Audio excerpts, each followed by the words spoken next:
Today I'm going to review for you Death's Master by Tanith. This is the second book in the Flat Earth series. I just read Night's Master, which is the first book, and I was so intrigued and caught up into this world, I wanted to go ahead and explore it more. So Death's Master does work a little differently. It does have a series of stories where it focuses on certain elements, but they're all part of one ongoing story that really involves two main characters, that is Zerum and Simu, and both of them have been born from extraordinary circumstances. They involve magic and being invulnerable and immortal, and they find each other. And it's a really interesting story, especially because it's so queer in a lot of ways that I found very exciting. Kind of like the first book.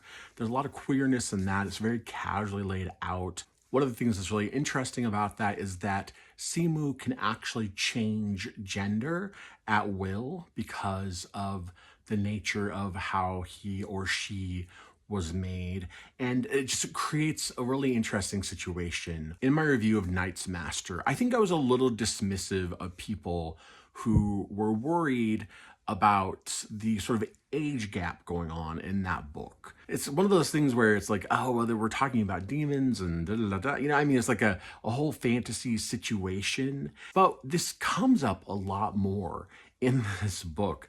There's a lot of just sort of older people lusting after younger people in various ways. There's SA. I can totally understand how some people would be uncomfortable with this.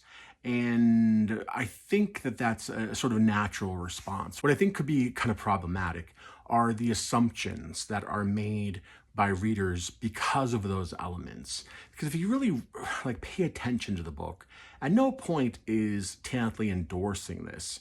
In fact, I feel like this is such a prominent theme in the first two books that maybe she had some kind of personal connection to this. Don't be dismissive of it, because I do think it could be very disturbing for people, and check those content warnings for sure. I just don't think that people should think that including those elements is somehow an endorsement or somehow reflects on Tanith badly, because I really don't think it does. I think it's a theme for a reason that deserves more thought. But otherwise, the writing is gorgeous as always. I was very compelled by the storyline of Simu and Zerum. They both change in dramatic ways throughout the story.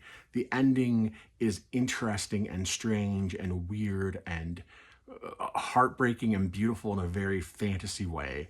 I greatly enjoyed Death's Master.